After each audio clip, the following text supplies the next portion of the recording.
Ongoing po ngayon ang Senate Blue Ribbon Committee hearing sa questionabling flood control projects. Noong September 25 pa ang huling hearing bago nagbitiw bilang Blue Ribbon Committee Chairman si Senador Ping Lacson nitong Oktubre. Nagbalik sa pagdinig ngayon si Senador Ping Lacson bilang Chairman ng komite. Naroon na lang dating DPWH engineers na sina Henry Alcantara, Bryce Hernandez at JP Mendoza, pati ang mag-asawang kontratistang Sara at Curly Vizcaya.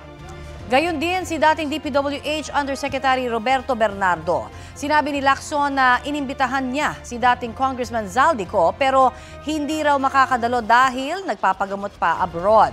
Wala rin pumunta sa mga inimbitahang kasalukuyan at dating kongresista. Paliwanag daw ni House Speaker Bogie D kay Lacson, ito raw ay para hindi maapektuhan ang investigasyon ng Independent Commission for Infrastructure. Ang iba pang detalye sa pagdinig ng Senate Blue Ribbon Committee, ihahatid namin maya-maya.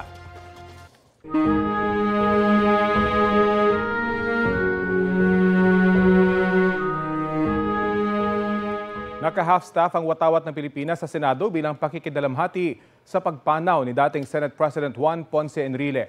Nakababa ito simula po kahapon. Ayon sa anak ni Enrile na si Katrina, 4:21 p.m. pumanaw ang kanyang ama. Kinilala ni Pangulong Bongbong Marcos ang dedikasyon ni Enrile sa trabaho. Hindi raw malilimutan ang markang iniwan ni Enrile sa abogasya, pamumuno sa bansa at sa mga taong kanyang pinagsilbihan. Si Enrile ay Chief Presidential Legal Counsel mula ng maupong Pangulo, si Marcos Jr. hanggang sa kanyang pagpanaw. Nakiramay rin sina Defense Secretary Gibo Teodoro at Education Secretary Sonny Angara. Kinilala rin ng Armed Forces of the Philippines at Philippine National Police ang naging ambag ni Enrile sa national security ng bansa. Si Enrile ay nagsilbing Defense Minister noong panahon ni dating Pangulong Ferdinand Marcos Sr. at Cory Aquino. Inalala rin ni Enrile ng mga dati niyang kasamahan sa Senado tulad ni Senate President Tito Soto, Senator Chis Escudero, Kiko Pangilinan, Lito Lapid at Migs Zubiri. Gayon din sina Senador Joel Villanueva at Win Gatchalian. Pansamantalang sinuspindi ang sesyon ng Senado kahapon para alalahanin si Enrile. We will remember him for his formidable intellect and compassion to the people. As we mourn his passing, we find comfort in knowing that the legacy of Manong Johnny will always live on, etched within the walls of this institution that he loved. Pinasalamatan ni Katrina Ponce Enrile ang mga nag-alaga at nagdasal sa kanyang amang si Juan Ponce Enrile bago pumanaw kahapon. Inalala rin po niya ang mga huling sandali ng kanyang ama at ang mga iniwan nitong aral sa kanila. Balitang hatid ni Jamie Santos, exclusive. He's going to protect the president. Ayon sa anak ni yumaong Juan Ponce Enrile na si Katrina, nabigyan sila ng pagkakataon na makasama ang ama at maipahayag ang kanilang mga saloobin bago siya pumanaw. Masaya raw silang mapagbigyan ng huling kahilingan ng ama na makauwi sa kanilang tahanan at makasama ang kanilang buong pamilya. Iba raw ang persona ni Manong Johnny bilang ama at leader pero kilala nila si Enrile sa pagiging maalalahanin at maawain. The Juan Ponce Enrile that the public knows is very different from the Juan Ponce Enrile that we know. He's a very generous person, madaling umiyak, maawa, talagang iyakan nyo lang yan ng konti, talagang maawa yan. Talagang tutulungan niya po lahat ng pwede niyang tulungan. Anya, isa sa mga pinakamahalagang aral ng kanyang ama ay ang pagiging mabuting tao at ang pagtrato ng maayos sa kapwa. Sa akin po, ang parati niyang sinistress po sa akin, bata pa po ako, is to remain humble, to treat people correctly, because the people that you meet when you are rising may be the same people you will meet when you are going down. Sa huling mga araw, nanatiling matalas ang isip ni Enrile kahit pa nagkaroon siya ng problema sa kidney. Yes. It just deteriorated a little bit already. Parang nag-start na yung mag-fail yung kidneys po niya. Nagpapasalamat si Katrina sa lahat na nag-alaga at nagdasal para sa kanyang ama. I would really like to thank all the attending physicians, from telemetry to the ICU, and lahat po ng mga doktor. Alam niyo po kung sino po kayo. Maraming salamat. Sa huli, iniwan ni Enrile ang mensahe ng pagmamahal, respeto at pananagutan. History will judge my dad. He did what he always thought was best for the country. And my dad is always a forward thinker. He always tells me na always think of the end game. Kaya bahala na po ang history na humusga po kay Juan Ponce Enrile. Jamie Santos, nagbabalita para sa GMA Integrated News.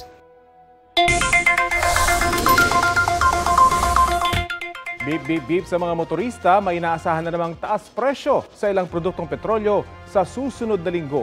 Ayon sa Department of Energy, Oil Industry Management Bureau, batay sa 4-day trading, may posibleng 75 centavos kada litrong dagdag sa kada litro ng diesel. Humigit kumulang 60 centavos naman ang inaasahang taas presyo sa kada litro ng gasoline, habang 1 peso kada litro ang posibleng dagdag sa kerosene. Kung matutuloy nga, ikapitong linggong magkakasunod na taas presyo na yan para sa gasolina, habang ika-4 na linggo naman para sa diesel. Ayon sa DOE, hindi pa dapat ipatupad ang price hike sa kerosene hanggang November 21. Kasunod ng deklarasyon ng State of Calamity sa buong bansa. Ito ang GMA Regional TV News. Oras na para sa maiinit na balita ng GMA Regional TV mula sa Luzon. Ininspeksyon ng mga tauhan ng Independent Commission for Infrastructure ang 4 na flood control projects dyan po sa Ilocos Norte. Chris, ano-ano yung mga flood control projects ang inikutan doon? Connie, kasama sa kanilang ininspeksyon ang nasirang flood control project sa Barangay Alsem sa bayan ng Bintar.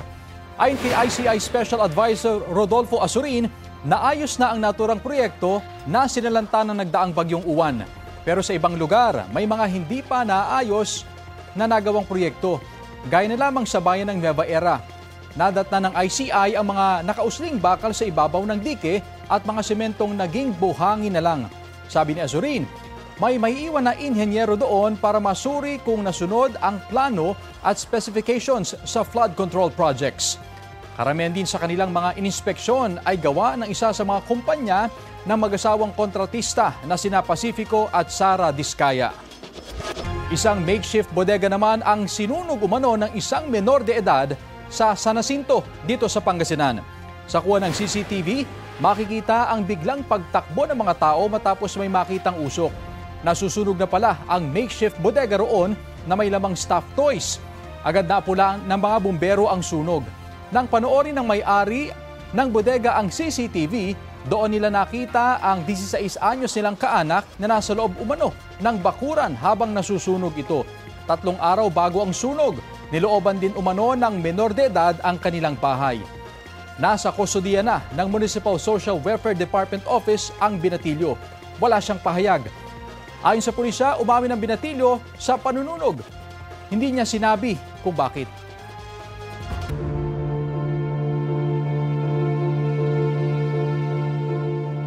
Tatlong senador pa ang irerekomendang kasuhan ng Independent Commission for Infrastructure kaugnay sa mga manumalyang flood control projects. Binanggit yan ni ICI Chairman Andres Reyes Jr. sa isang press con. Hindi pa tinukoy ni Reyes kung sino-sino sila. Sa susunod na linggo, nakatakdang ihain ng ICI ang rekomendasyon nito. Iba pa raw ito sa naunang rekomendasyong plunder at graft complaint laban kina Senador Jingoy Estrada at Senador Joel Villanueva. Isinumite rin kahapon ng ICI ang ikalaman nitong rekomendasyon sa Ombudsman kung saan pinakakasuhan ang ilang dating opisyal ng DPWH at ilang contractor. Sabi po ng Commission on Elections, may isang senador na umaming tumanggap siya ng campaign contribution mula sa isang kontraktor noong eleksyon 2022. Balitang hatid ni Dano Tingkungko. Nang sagutin nila ang show cause order ng COMELEC, hindi na itinanggi ng isang senador at isang contractor ang pagtanggap ng mambabatas ng campaign contribution mula sa contractor nitong 2022 elections. Tinanong pero tumanggi si COMELEC Chairman George Erwin Garcia na pangalanan sila. Pero nauna nang inisyuhan ng COMELEC ng show cause order si Senador Chis Escudero nitong Oktubre kaugnay ng campaign donation ng presidente ng Centerways Construction and Development para sa 2022 elections.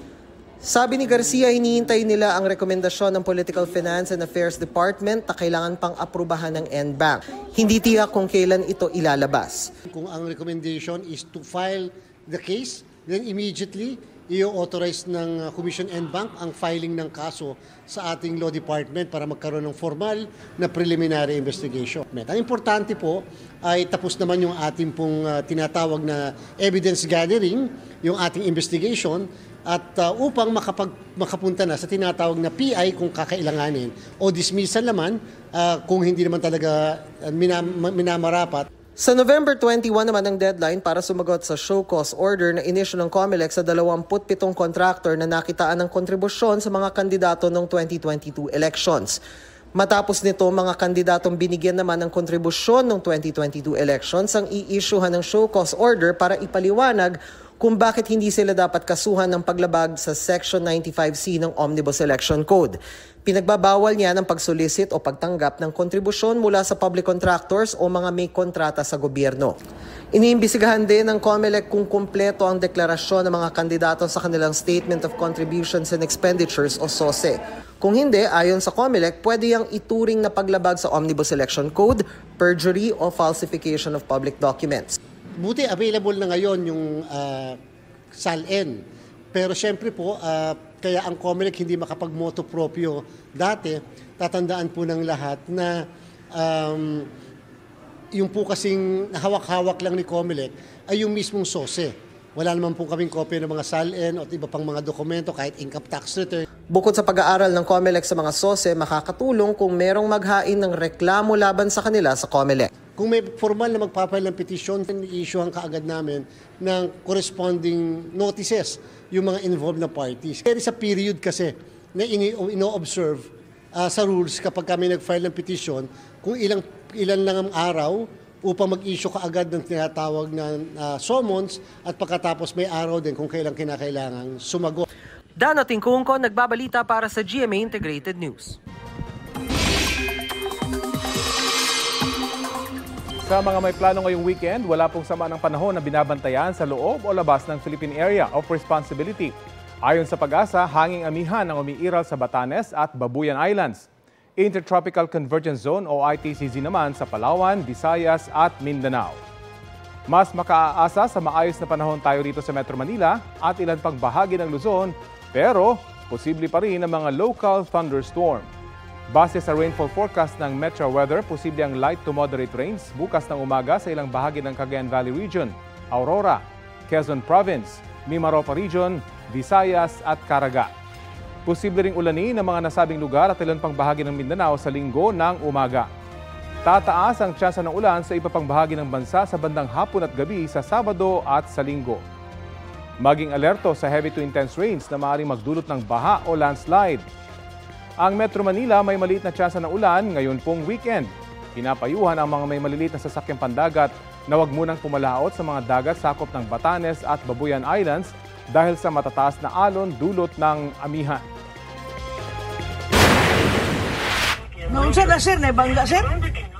Nasunog ang isang kotse matapos makabangga ng isang SUV sa flyover ng CM Recto Avenue sa Cagayan de Oro City. Base sa inisyal na investigasyon, nagkabanggaan ang kotse at SUV sa paakyat na bahagi ng flyover. Sa lakas ng impact, tumama ang kotse sa mga railing at kalaunan ay lumiyab. Ligtas sa mga sakay ng kotse na agad nakalabas. Dinala naman sa ospital ang isang pasahero ng SUV na nagtamo ng minor injuries. Sinusubukan pang makuna ng pahayag ang dalawang driver. Ayon sa mga otoridad, mag-uusap pa sa mga susunod na araw ang dalawang panig. Samantala, bilang pag-iingat matapos magpositibo sa ASF o African Swine Fever ang ilang kakataying baboy, 14 na litsunan sa Laloma, Quezon City ang pansamantalang ipinasara ng LGU. Ang mainit na balita hatid ni Bea Pinlac. Palapit na ng palapit ang Pasko At isa sa mga hindi nawawala sa Noche Buena ng maraming pamilyang Pilipino ang lechon. Pero tahimik ngayon sa Laloma sa Quezon City na kilalang lechon capital of the Philippines. Yan ay matapos pansamantalang ipasara ang 14 na lechonan dito matapos lumabas na may ASF o African Swine Fever ang mga baboy na kakatayin ng mga ito ng inspeksyonin ng lungsod at Bureau of Animal Industry. Nagsimula na ang disinfection sa mga apektadong lugar. Pinatay na rin ang mga may sakit na baboy. Naglagay na ng checkpoints ang lokal na pamahalaan para kontrolado ang paggalaw ng mga baboy mula at papasok ng Laloma. Samantala ang ilang nakausap natin, nag-iisip na ng alternatibo sa lechong baboy. Baka absent daw kasi muna ito sa handaan nila ngayong holiday season. Talaga na tradisyon na yan, laging may lechon. Pwede namang iba eh. Gusto maglechon, di maglechon ka ng manok. Okay lang yung mga lapu-lapu na lang, isda, gano'n. Okay lang yun. Eh, hindi na kami maano sa lechon talaga. Matutuloy naman ang Noche Buena kahit na walang lechon. Andiyan naman ang lechong manok, di ba? Marami naman may handa dyan.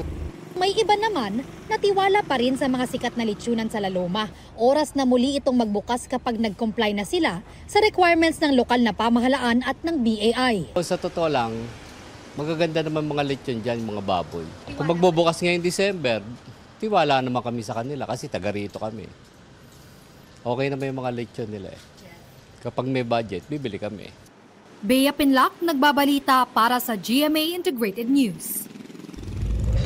Ito ang GMA Regional TV News. Mainit na balita mula sa Visayas at Mindanao, hatid ng GMA Regional TV. Nasawi ang Las Pilipinas volleyball player na si Ike Andrew Barella matapos maaksidente sa Cadiz Negros Occidental. Sara, ano yung nangyari? Rafi nabangga ng isang bus ang minamaneho niyang motorsiklo. Ayon sa pulisya, tinamaan ng bus ang likurang bahagi ng motorsiklo ng biktima. Nagtamo siya ng malubhang sugat sa likod at dibdib na dahilan ng kanyang pagkamatay. Nagdadalamhati ngayon ang mga kaanak at kaibigan ni Ike. Ayon sa pulisya, pinalaya ang driver matapos mag-expire ang reglementary period o ang panahong pwedeng i-detain ang isang tao kahit walang isinampang reklamo laban sa kanya. Pinoproseso na ng mga kaanak ng biktima ang pagsasampa ng reklamong reckless imprudence resulting in homicide laban sa kanya.